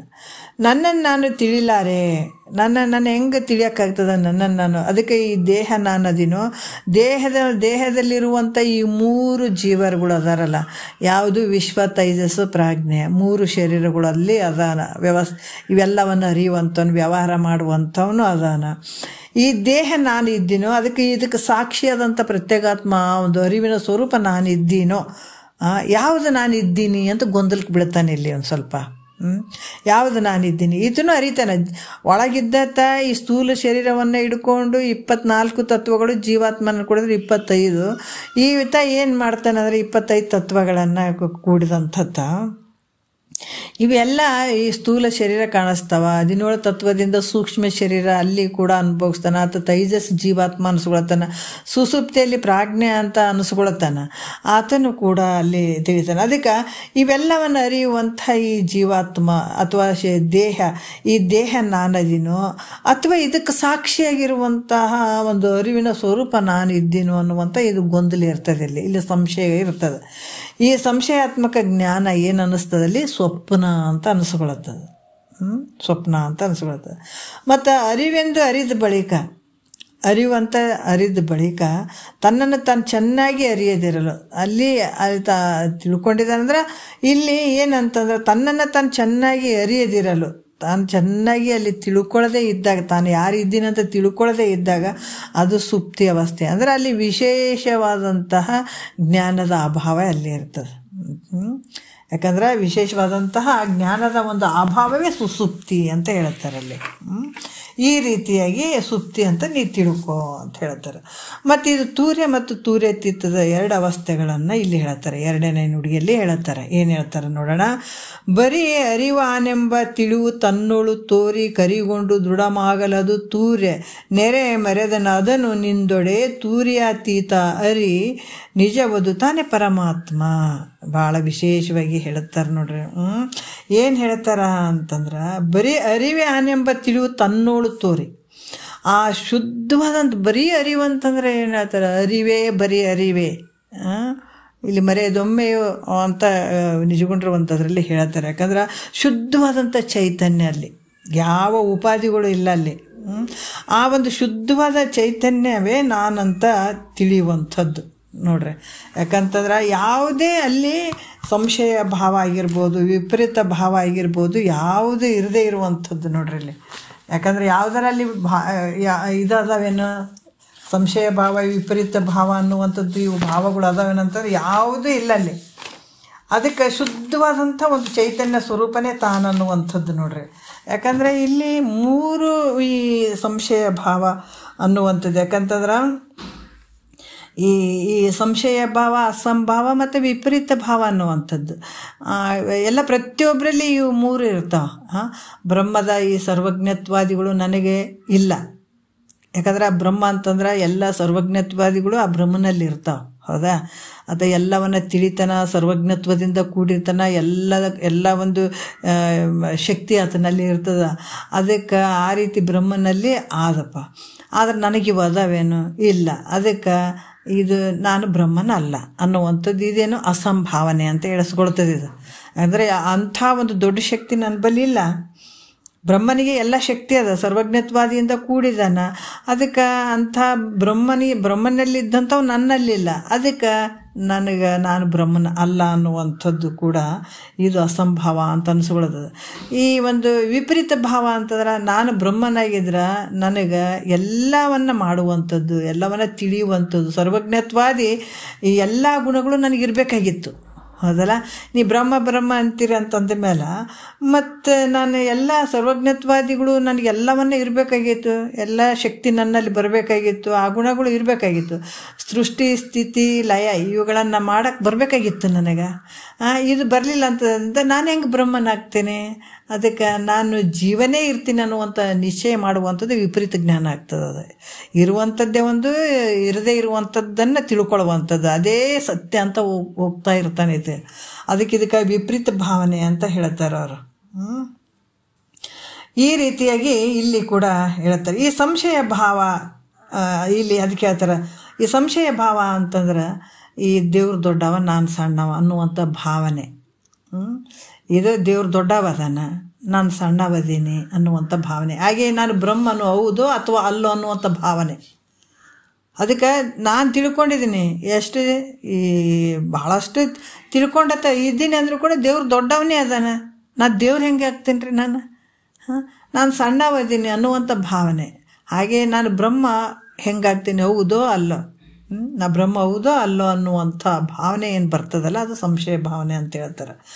ಇದರಲ್ಲಿ ಏನಾಯಿತು, ನಿತ್ಯ ಶುದ್ಧವಾದ ಶಿವ ಚೈತನ್ಯವೇ ತಾನೆಂದು ಈ ಸಂಶಯ ವಿಪರೀತ ಭಾವನೆಗಳಿಲ್ಲದೆ ಇರುವಂಥದ್ದು. ಇದು ಯಾವುದೂ ಇಲ್ಲ. ಯಾವೊಂದು ಸಂಶಯ ಭಾವ ಇಲ್ಲ, ವಿಪರೀತ ಭಾವ ಇಲ್ಲ, ಅಸಂಭಾವನೆ ಇಲ್ಲ. ಈಗ ಸದ್ಗುರು ಹೇಳಿದಾನೆ. ಅದಕ್ಕೆ ಶ್ರವಣ ಮನನ ಯಾಕೆ ಮಾಡಬೇಕು ಅಂತಂದಾಗ ಇವು ಮೂರು ಹೋಗ್ಬೇಕು. ಸಂಶಯ ಭಾವ, ವಿಪರೀತ ಭಾವ, ಅಸಂಭಾವನೆಗಳು ಹೋಗ್ಬೇಕು. ಯಾಕಂದರೆ ಇವು ಭಾಳಷ್ಟು ಕೆಡಕು ಮಾಡುವಂಥವು ಇವೆಲ್ಲ. ಅದಕ್ಕೆ ಈಗ ಅವ್ರು ಹೇಳ್ತಾರೆ ಶುದ್ಧ ನಿತ್ಯವಾದಂಥದ್ದು ಶಿವಚೈತನ್ಯವೇ ತಾನಂತ ಯಾವುದೇ ಸಂಶಯನೂ ಇಲ್ಲ, ಮತ್ತು ಯಾವುದೇ ವಿಪರೀತ ಭಾವನೆ ಇರದೇ ಇರುವಂಥದ್ದು. ಇದಕ್ಕೆ ಏನು ಹೇಳ್ತಾರೆ, ಅಲ್ಲಿ ಒಂದು ಚೂರು ಯಾವುದಕ್ಕಿಲ್ಲ, ಅದೆಲ್ಲ ಹೋಗಿಬಿಡ್ಬೇಕು ಅವೆಲ್ಲನೂ. ಯಾವಾಗ ಗುರು ಹೇಳ್ತಾನೆ ಇದೇನು ಸಂಶಯ ಭಾವ, ವಿಪರೀತ ಭಾವ, ಅಸಂಭಾವ ಇವೆಲ್ಲ ನಿವೃತ್ತಿ ಆಗ್ತದೆ. ಹಾಗೆ ಇಲ್ಲಿ ಯಾವುದೇ ಭಾವನೆಗಳು ಇಲ್ಲದೆ ಇರುವಂಥದ್ದು ಅದಕ್ಕೇನು ಹೇಳ್ತಾರೆ, ತೂರ್ಯ ಅವಸ್ಥೆ ಅಂತ ಹೇಳ್ತಾರೆ. ಅದಕ್ಕೆ ಯಾವುದಿಲ್ಲಲ್ಲಿ ತೂರ್ಯ ಅವಸ್ಥೆ. ಆ ಶುದ್ಧ ಚೈತನ್ಯವೇ ನಾನನ್ನುವಂಥ ಜ್ಞಾನಾಕಾರ ಏನಾಗ್ತದ, ಆ ಶುದ್ಧವಾದಂಥ ಚೈತನ್ಯ ಅಂದರೆ ಅಹಂ ಬ್ರಹ್ಮಾಸ್ಮಿ ಅನ್ನುವಂಥ ಒಂದು ಸ್ವಲ್ಪ ಇರ್ತದಲ್ಲಿ, ಒಂದು ಸ್ವಲ್ಪ ಇರ್ತದೆ. ಅದು ಕೂಡ ಆ ಶುದ್ಧವಾದ ಚೈತನ್ಯವೇ ನಾನು ಅನ್ನುವಂಥ ಈ ಜ್ಞಾನಾಕಾರ ವೃತ್ತಿ ಕೂಡ ಅಡಗಬೇಕಲ್ಲಿ. ಎಲ್ಲಿಗೆ ತೊಗೊಂಡು ಹೋಗ್ತಾರೆ ನಿಜವಾಗಿ ನೋಡ್ರಿ, ಅದು ಎಲ್ಲಿ ಅಡಿಗೆದ ಇಂಥ ಮನೆ ನಮ್ಮೊಳಗಡೆನೆ ಅದು. ಅದಕ್ಕೆ ಮಹಾತ್ಮರು ಎಷ್ಟು ಚಂದ ಹೇಳ್ತಾರೆ, ಬೊಮ್ಮವನರಿವಿನೆಂದು ಬಳಲುವರು ತಮ್ಮ ನೇತಿಗಳೆದು ಅನ್ಯವನೇನು. ಹೊರಗೆಲ್ಲಾರ ತೋರ್ಸಕತ್ತೀರೇನ್ರಿ ನಮ್ಮ ಮನೆ ಇದು ಆನಂದದ ಒಂದು ಸದನ ಅಂತ ಹೇಳ್ತಾರೆ. ಇದು ಇಂಥ ಮುಕ್ತಿ ಅನ್ನುವಂಥದ್ದು ಹೇಳ್ತಾರೆ. ಇದಕ್ಕೆ ಮುಕ್ತಿ ಅನ್ನುವಂಥದ್ದು ಮತ್ತು ಎಲ್ಲಿ ಹುಡ್ಕಕ್ಕೆ ಹೋಗ್ತೀರಿ ಹೇಳ್ರಿ, ಹೊರಗಡೆ ಎಲ್ಲಾರ ಸಿಗ್ತದೆ ಇದು. ಅದಕ್ಕೆ ಕಸ್ತೂರಿ ಮೃಗದ ಒಂದು ದೃಷ್ಟಾಂತ ಕೊಡ್ತಾರೆ. ಅದು ಕಸ್ತೂರಿ ಮೃಗ ಎಲ್ಲಿ ಮಲಗಿರ್ತದೆ, ವಾಸನೆ ಬರೋಕತ್ತು ಎಲ್ಲ ಕಡೆ ಅಲಿತಂತದು ಬರ್ತದೆ ನೋಡ್ರಿ. ಎಲ್ಲ ಪ್ರತಿಯೊಂದ್ರಾಗ ಇದು ಬರ್ತದೆ ವಿಚಾರಗಳು. ಎಲ್ಲ ಕಡೆ ತಿರುತು ಊರು ಎಲ್ಲಟು ಒಂದು ಬಿಡಲಿಲ್ಲ, ಒಂದು ಜಾಗನೂ ಬಿಡಲಿಲ್ಲ ಅಂತಂದಾಗ ಮತ್ತೆಲ್ಲ ದೇವಸ್ಥಾನ ತೀರ್ಥಯಾತ್ರೆ ಹಂಗಂಗತ್ತೆ ಎಲ್ಲನೂ ತಿಳ್ಕೊಂಬಿಡ್ರಿ. ಆದ್ರೆ ವಾಸನೆ ಎಲ್ಲಿ ಅದಂತಲೇ ಗೊತ್ತಾಗಲಿಲ್ಲ. ಅದಕ್ಕೆ ಏನು ಮಾಡೋದಪ್ಪ ಅಂತ ಎಲ್ಲ ಕಡೆ ತಿರುಗಿ ಸುಸ್ತಾಗಿಬಿಡ್ತು. ಸುಸ್ತಾಗಿ ಬಂದು ಒಂದು ಕಡೆ ಬಿದ್ಕೊಂಡಿರ್ತು, ಹಿಂಗೆ ಮಲಗಿತ್ತು. ವಾಸನೆ ಬರಕತ್ತಿ ಎಲ್ಲಿಂದ ಬರ್ತಂತ ಹಂಗೆ ನೋಡ್ತು. ಕೊನೆಗೆ ತನ್ನ ಅದು ಅದು ಕೂಡ ಅದಕ್ಕೂ ಒಂದು ಸಮಯ ಬರಬೇಕಂತ, ಅದು ಸ್ವಲ್ಪ ಯೌವನ ಅವಸ್ಥೆ ಆಗ್ಬೇಕಂತ. ಅದಕ್ಕೂ ಕೂಡ ಸಣ್ಣ ಇದ್ದಾಗ ಕೂಡ ಅದು ವಾಸನೆ ತೋರಲಿಲ್ಲ. ಆ ಸಮಯ ಬಂದಾಗ ತನ್ನ ಒಕ್ಕಳ ಬಲ್ಲಿ ನಾಭಿ ಬಲ್ಲಿ ಒಂದು ಗಡ್ಡಿ ಥರ ಆಗಿರ್ತದಂತ, ಅದರಿಂದ ವಾಸನೆ ಬರ್ತಿತ್ತಂತ ನೋಡ್ರಿ. ಅದು ಎಲ್ಲಿ ಎಷ್ಟು ಹುಡುಕಿ ಹೇಳಿದೆ ನಾನು, ವಾಸನೆ ಇಲ್ಲೇ ಐತಲ್ಲ ಅನ್ನೋ ಹಂಗೆ ಅದಕ್ಕೆ ಆಯ್ತಲ್ಲ. ಅದ್ರಂಗೆ ನೋಡ್ರಿ ಎಲ್ಲಿ ಐತದ ನಮ್ಮ ಮನೆ, ನಮ್ಮೊಳಗಡೆ ಇರುವಂಥದ್ದೇ ಅದನ್ನು ತೋರಿಸ್ತಾ ಇದ್ದಾರೆ, ಹೇಳ್ತಾ ಇದ್ದಾರೆ ನೋಡ್ರಿ. ಯಾಕಂದರೆ ಇವೆಲ್ಲವುಗಳು ಹೋಗಬೇಕು. ಹೋದಾಗ ಆ ಶುದ್ಧವಾದಂಥ ಚೈತನ್ಯ, ಅದಕ್ಕೆ ಬೊಮ್ಮವನರಿವಿನೆಂದು ಬಳಲುವರು ತಮ್ಮ ನೇತಿಗಳೆದು ಅನ್ಯವನ. ಎಂಥ ಹುಚ್ಚರದಾರೋ ಇವರು. ಪರಮಾತ್ಮನನ್ನು ಕಾಣಬೇಕಂತ ಹೊರಗೆ ಅಲಿತಾ ಇದ್ದಾವಲ್ಲ. ಪರಮಾತ್ಮ ಅಂದ್ರೆ ಏನು? ಆನಂದದ ಸ್ವರೂಪ. ಆ ಸ್ವರೂಪಕ್ಕೆ ಪರಮಾತ್ಮ ಅಂತ ಹೇಳುವಂಥದ್ದು. ಅದೇನು ಆಕಾರದಿಂದ ಅದಾನೇನು, ಮನುಷ್ಯರ ಥರ ಅದಾನೇನು? ಅದನ್ನು ನೀವು ಹುಡ್ಕಕ್ಕೆ ಹೋಗಕ್ಕೆ ಎಲ್ಲಿ ಸಿಗ್ತಾನೆ ಹೇಳು? ಆ ಸ್ವರೂಪನೇ ನೀನೇ ಇದೆ. ಆನಂದದ ಸ್ವರೂಪನೇ ಪರಮಾತ್ಮ, ಆನಂದದ ಸ್ವರೂಪನೇ ಮುಕ್ತಿ. ಮೋಕ್ಷ ಅಂದರೆ ಏನಂತ ತಿಳ್ಕೊಂಡು ಆ ಸ್ವರೂಪಕ್ಕೆ ನೀನು ಯಾವಾಗ ಆ ಸ್ವರೂಪದಲ್ಲಿ ಇರುವಂಥವನಾಗ್ತಿದೆ, ಅವಾಗ ಜನನ ಮರಣ ಅನ್ನುವಂಥದ್ದು ತಾನೇ ಸಿಡಿದು ಹೋಗಿಬಿಡ್ತಾವು. ಅವೊಂದು ಚೂರು ಉಳಿಯಂಗಿಲ್ಲ ಅಲ್ಲಿ ನಿನ್ನ ಹತ್ರ, ಅವು ತಾವೇ ಹೋಗಿಬಿಡ್ತಾವೆ. ಆ ದುಃಖ ನಿವೃತ್ತಿ ಆಗಿಬಿಡ್ತದ. ಪರಮಾನಂದದ ಪ್ರಾಪ್ತಿ ನಿನಗಾಗ್ತದ. ಅದಕ್ಕೆ ಇಲ್ಲಿ ಕೂಡ ಹೇಳ್ತಾರೆ ನೋಡ್ರಿ, ಯಾವ ವಿಪರೀತ ಭಾವನೆಗಳಿಲ್ಲದೇ ಇರುವಂಥದ್ದು ಇಲ್ಲಿ ಹೇಳ್ತಾರೆ. ಇವಕ್ಕೆ ನಾವೇನು ಮಾಡಬೇಕಾಗಿದೆ? ಇಷ್ಟೊತ್ತಿಂತಲೇ ಹೇಳಿದ್ರು, ತಿಳಿದು ಮೊದಲ ತತ್ವಕುಳವೆಲ್ಲವನ್ನು ನೇತಿಗಳೆದು ಅವು ಅನಾತ್ಮಕವೆಂದು ಬಳಿಕವನು ಒಳಗಧಿಕರಣವೆನಿಪ ನಿರ್ವಿಕಾರ ಸಂದುಳುಮೆ ತಾವೆಂಬ ವಿವೇಕವನ್ನು ಬಳಿ ವಿಡಿಯದೆ ಬೊಮ್ಮವನರಿವೆನೆಂದು ಬಳಲುವರು. ನೋಡ್ರಿ ಎಷ್ಟು ಚಂದ ಹೇಳ್ತಾರೆ. ಇಷ್ಟೊತ್ತನೇ ಏನು ಹೇಳಿದರು? ತಿಳಿದು ಮೊದಲ ತತ್ವ ಕುಳವೆಲ್ಲವನ್ನು ನೇತಿಗಳೆದು ಇವನ್ನೆಲ್ಲ ನೀನಲ್ಲ. ಇದು ದೊಡ್ಡ ಕೆಲಸ ಅದು ಮಾಡ್ಕೊಳ್ಳೋದು. ಇದು ಸುಮ್ಮನೆ ಇದು ದೊಡ್ಡ ಕೆಲಸ ಇದ್ರಿ. ಎಲ್ಲನ ನಾವು ಜಗತ್ತಿನ ಬೇರೆ ಬೇರೆ ರಾಜ್ಯಗಳನ್ನು ಗೆದ್ದು ಬರ್ಬೋದು, ಬೇಕಾದಂಥ ಏನೇನೋ ಮಾಡ್ಬೋದು, ಎಲ್ಲವನ್ನ ಗೆದ್ದು ಬರ್ಬೋದು. ಆದ್ರೆ ನಿನ್ನೊಳಗಡೆ ಇವನ್ನೆಲ್ಲ ಜಯಿಸಿ ಮುಂದಕ್ಕೆ ಹೋಗ್ಬೇಕಲ್ಲ. ಇವು ನಿನ್ನೊಳಗಡೆ ಇರುವಂಥವನ್ನು ದಾಟಬೇಕಾಗ್ಯದ. ಶರೀರ ನೀನಲ್ಲ, ಮನಸ್ಸು ನೀನಲ್ಲ, ಬುದ್ಧಿ ನೀನಲ್ಲ, ಚಿತ್ತು ನೀನಲ್ಲ, ಇವು ಅಹಂಕಾರಗಳು ಯಾವ ನೀನಲ್ಲ. ಜ್ಞಾನೇಂದ್ರಿಯಗಳು ಇವು ಇಲ್ಲ, ಕರ್ಮೇಂದ್ರಿಯಗಳು ಇಲ್ಲ, ಅಂತಃಕರಣಗಳು ಇಲ್ಲ, ವಿಷಯಾದಿಗಳು ಇಲ್ಲ, ಯಾವೂ ಇಲ್ಲಪ್ಪ. ಇವಕ್ಕೆಲ್ಲ ಅಧಿಕರಣವಾಗಿರುವಂಥ ಅಧಿಷ್ಠಾನವಾಗಿರುವಂಥದ್ದು ಸಂದುಳುಮೆ ತಾವೆಂಬ ವಿವೇಕವನ್ನು ಬಳಿವಿಡಿಯದೆ ಅದನ್ನು ಹೇಳ್ತಾ ಇದ್ದಾರೆ ನೋಡ್ರಿ. ತೂರ್ಯ ಅವಸ್ಥೆ ಅನ್ನುವಂಥದ್ದು ಇದು ಶುದ್ಧವಾದ ಚೈತನ್ಯವೇ ನಾನು ಅನ್ನುವಂಥ ಭಾವ ಎಲ್ಲ ಹೋಗಿರ್ತದಲ್ಲಿ, ಏನು ಒಂದಿರಂಗಿಲ್ಲ. ಶುದ್ಧವಾದಂಥ ಚೈತನ್ಯನ ಸ್ವರೂಪ ನಾನು ಇದ್ದೀನಿ ಅಂತ ಆ ಒಂದು ಸ್ವಲ್ಪ ಒಂದು ವೃತ್ತಿ ಇರ್ತದೆ. ಅದು ಕೂಡ ಸಂಪೂರ್ಣ ಲಯ ಆಗಿ ನೀನಾಗಿ ಬಿಡುವಂಥದ್ದು. ಆ ವೃತ್ತಿ ಅದು ಕೂಡ ಅಡಗಿದಾಗ ಯಾವುದು ಅಲ್ಲಿ ಕಳಿಲಿಕ್ಕೆ ಬರದೇ ಇರುವಂಥದ್ದು ನಿನ್ನ ಉಳಿಮೆ ಅದೇ ನೋಡ್ರಿ. ನಿನ್ನ ಮನೆ ಆನಂದದ ಒಂದು ಇರುವಂಥದ್ದು ಅದೇ ತೂರ್ಯಾತೀತ ಅವಸ್ಥೆಯು, ಅದೇ ಪರಮಾತ್ಮನ ಸ್ವರೂಪ ಆಗಿರುವಂಥದ್ದು. ಎಲ್ಲಿ ಹುಡ್ಕಕ್ಕೆ ಹೋಗ್ತೀರಿ ನೋಡ್ರಿ, ಎಷ್ಟು ಅದ್ಭುತವಾಗಿ ಅದು ನಿನ್ನೊಳಗೆ ಅಲ್ಲಿ ಇಲ್ಲಿ ಹುಡುಕುತ್ತಿ ಮಲ್ಲಿ, ಅದು ನಿನ್ನಲ್ಲೇ ಕುಂತದ ಮಲ್ಲಿ ಅಂತ ಒಂದು ಮಹಾತ್ಮರು ಬಂದು ಹೇಳ್ತಾರೆ. ಅಲ್ಲಿ ಇಲ್ಲಿ ಏನು ಹುಡುಕ್ತಿದೆ, ಅದು ನಿನ್ನೊಳಗೆ ಐತಿ ನೋಡಪ್ಪ ಹುಡುಕೋ ಅನ್ನುವಂಥದ್ದು. ಈ ರೀತಿಯಾಗಿ ಅಲ್ಲಿ ಏನಾಗ್ತದೆ, ತೂರ್ಯತೀತ ಅವಸ್ಥೆ, ಇದು ಪರಮಾತ್ಮನ ಸ್ವರೂಪವಾಗಿರುವಂಥದ್ದು. ಅಂದ್ರೆ ತಾನೇ ಪರಬ್ರಹ್ಮ ಸ್ವರೂಪ ಇದ್ದಂಥದ್ದು. ಆ ಸ್ವರೂಪದಲ್ಲಿ ಇಷ್ಟೆಲ್ಲ ಗದ್ದಲಕ್ಕೆ ಆಗಿರುವಂಥದ್ದು. ಚಲೋ ಭೂಮಿ ಐತ್ರಿ, ಅಲ್ಲಿ ಕಸ ಕಡ್ಡಿ ಎಲ್ಲ ಬೆಳೆದು ಬಿಟ್ಟಾವ. ಮತ್ತು ಚಲೋ ಭೂಮಿ ಮತ್ತೇನಾರ ಇದು ಮಾಡ್ಬೇಕಾದಾಗ ನಾವು ಕಸ ಕಡ್ಡಿಗಳನ್ನೆಲ್ಲ ತೆಗಿಬೇಕು. ನಮ್ಗೆ ಒಳ್ಳೆ ಭೂಮಿ ಹೆಂಗದಂತ ಗೊತ್ತಾಗ್ತದಲ್ಲ. ಅದ್ರಂಗೆ ಈ ನಿನ್ನ ಆಧಾರದಲ್ಲಿ ಶರೀರಗಳು, ಇಂದ್ರಿಯಗಳು ಈ ನಾನಾ ರೀತಿಯಿಂದ ತೋರಿದಾವೆ. ಮತ್ತಿನ್ನ ಅಲ್ಲೇ ಕಸ ಕಡ್ಡಿ ಒಳಗೆ ಕುಂತ್ರ ಹೆಂಗಾಗ್ತದಪ್ಪ, ಅವೆಲ್ಲ ತೆಗಿಬೇಕಾಗ್ತದೆ. ತೆಗೆದು ಇಲ್ಲಿ ಬರಬೇಕಾಗ್ತದೆ. ಹಾಗಾಗಿ ಇಲ್ಲಿ ಕೂಡ ಏನು ಹೇಳ್ತಾರೆ, ಆ ಒಂದು ಸ್ವರೂಪ ಸ್ಥಿತಿ ನೀನಿದೆ. ನಿನ್ನ ಆಧಾರದಲ್ಲೇ ಇಷ್ಟೆಲ್ಲ ಜಗತ್ತು ತೋರ್ದಂಗೆ ಆಗಕತ್ತದ. ನೀನು ಹುಟ್ಟಿದಂಗಾಯಿತು, ಸತ್ತಂಗಾಯಿತು, ಅದು ನಿನ್ನ ಸ್ವರೂಪದಲ್ಲೇ ನಿನ್ನ ಆಧಾರದ. ಈಗ ನೋಡ್ರಿ, ಭೂಮಿ ಐತೆ ಅಂತಂದಾಗ ಎಷ್ಟು ಮನೆಗಳು ಹುಟ್ಟುತ್ತಾವೋ, ಎಷ್ಟು ಪ್ರಾಣಿ ಪಕ್ಷಿಗಳು, ಮನುಷ್ಯರು, ಈ ಸೂರ್ಯ ಚಂದ್ರ ಎಲ್ಲನೂ ಹೆಂಗೆ ತೋರ್ತಾರೆ. ಎಷ್ಟೋ ವರ್ಷದಿಂದ ನೋಡ್ರಿ ಹೊಲಗಳು ಅದಾವ ಅಂತಂದ್ರೆ ವರ್ಷ ಕಾಲಾಂತರದಿಂದ ಹಿರಿಯರು ಅದನ್ನು ಬೆಳ್ಕೊತ ಬಂದರು, ಬೆಳೀತಿದ್ರು. ಅದ್ರ ಫಲ ತೆಗಿತಾರೆ, ಮತ್ತೆ ಬೆಳೀತದೆ. ಅದೇ ಭೂಮಿಯಲ್ಲಿ ಬೆಳೀತದೆ, ಅದರಲ್ಲೇ ಮತ್ತೆ ತೆಗಿಯುವಂಥದ್ದು, ಮತ್ತೆ ಬಿತ್ತುವಂಥದ್ದು, ಮತ್ತೆ ತೆಗಿಯುವಂಥದ್ದು. ಅದಕ್ಕೆಲ್ಲಕ್ಕೆ ಆಧಾರವಾಗಿರುವಂಥದ್ದು ಈ ಭೂಮಿ ಇರುವಂಥದ್ದಲ್ಲ. ಅದರಂಗೆ ನಿನ್ನ ಸ್ವರೂಪ ಇಲ್ಲಿ ಹುಟ್ಟಿದಂಗಾಯಿತು, ಸತ್ತಂಗಾಯಿತು, ಯಾವ್ದು ನಿನ್ನ ಸ್ವರೂಪ ಅಲ್ಲ. ನಿನ್ನ ಸ್ವರೂಪದಲ್ಲಿ ತೋರುವಂಥದ್ದು ಇದು ಕಲ್ಪನೆ ಅಂತ ಹೇಳ್ತಾರೆ. ಇಲ್ಲಿ ಹುಟ್ಟಿದಂಗಾಯ್ತು, ಈ ಶರೀರ ಬಂದಂಗಾಯ್ತು, ಹುಟ್ಟಿದಂಗಾಯ್ತು, ಸತ್ತಂಗಾಯ್ತು, ವ್ಯವಹಾರ ಮಾಡಿದಂಗಾಯ್ತು, ಹೊತ್ಕೊಂತ ಹೋದಂಗಾಯ್ತು, ನಕ್ಕಂತ ಹುಟ್ಟಿದಂಗೆ ಎಲ್ಲ ನಡೀತಾ ಇದ್ದಾವ. ಯಾವುದರಲ್ಲಿ ನಿನ್ನ ಸ್ವರೂಪದಲ್ಲೇ. ಮತ್ತು ನಿನಗೆ ಯಾವುದಕ್ಕೂ ಧಕ್ಕೆ ಇಲ್ಲ ಇಲ್ಲಿ. ನಿನ್ನಲ್ಲಿ ತೋರ್ತಾ ಇದ್ದಾವೆ, ಆದರೆ ನಿನಗೆ ಯಾವ ಧಕ್ಕೆನೂ ಇಲ್ಲ ಇಲ್ಲಿ. ಈ ರೀತಿಯಾಗಿ ನಿನ್ನ ಸ್ವರೂಪ ಅಲ್ಲಿ ಈ ಪರಬ್ರಹ್ಮ ಸ್ವರೂಪನೇ ನಿನ್ನ ಸ್ವರೂಪ ಐತೆ, ಅನ್ನೇ ಇಲ್ಲ. ಈ ಜಗತ್ತಿನಾಗ ಎಷ್ಟೋ ಜನ ತೋರಕತ್ತಾರಲ್ಲ, ಅದು ನಿನ್ನ ರೂಪದಲ್ಲೇ, ಅವರು ನಿನ್ನ ರೂಪದಲ್ಲೇ, ನಿನ್ನ ಸ್ವರೂಪನೇ ಅವರು. ಅವ್ರು ಯಾವುದೂ ಬೇರೆ ಇಲ್ಲ. ಯಾಕಂದ್ರೆ ನೀನು ನೋಡಾಕತ್ ನಿನ್ನ ಆಕಾರ ಅವ್ರು ಆಗಿಬಿಟ್ಟಿರ್ತಾರೆ. ಏನು ಹೇಳಿದ್ರು, ಆಕಾರ ಬುದ್ಧಿ ಹೋಗಿ ಹೇಳಿದ್ರಲ್ಲ ಮುಂಚೆ ಆಕಾರವಾಗಿರುವಂಥದ್ದು. ಇಲ್ಲಿ ಕೂಡ ಏನಾಗ್ತದೆ, ಸಕಲ ಜೀವರಾಶಿಗಳನ್ನು ನೋಡ್ತಿದ್ದಿ, ಜಗತ್ತನ್ನು ನೋಡ್ತಿದ್ದಿ, ಎಲ್ಲ ವ್ಯವಹಾರ ಮಾಡ್ತಿದ್ದಿ, ಅದೆಲ್ಲ ನಿನ್ನಲ್ಲೇ ತೋರುವಂಥದ್ದು.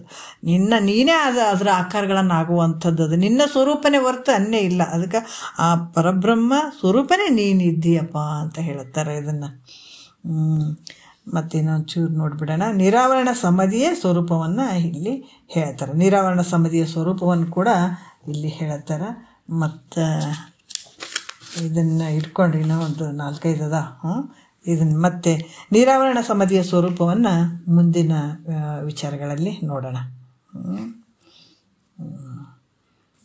ಇಷ್ಟು ಹೇಳಿ, ಯಾಕಂದ್ರೆ ಭಾಳ ಅದ್ಭುತವಾದಂಥ ವಿಚಾರಗಳನ್ನು ಹೇಳ್ತಾರೆ. ಬಡ ಬಡ ಬಡ ಬಡ ಮುಗಿಸ್ಬೇಕನ್ನುವಂಥದ್ದು ಬೇಡ. ಎಷ್ಟು ಸಾಧ್ಯ ಆಗ್ತದೆ, ಗುರುನಾಥ ಎಷ್ಟು ವಾಕ್ಯಗಳನ್ನು ಕೊಡ್ತಾನೆ, ಅವನ್ನು ನಾವೆಲ್ಲರೂ ಸ್ವೀಕಾರ ಮಾಡೋಣ ಅಂತ ಹೇಳಿ 1-2 ಮತ್ತು ಗುರುಗಳ ಪಾದಕ್ಕೆ ಅರ್ಪಿಸಿ ಹರವು.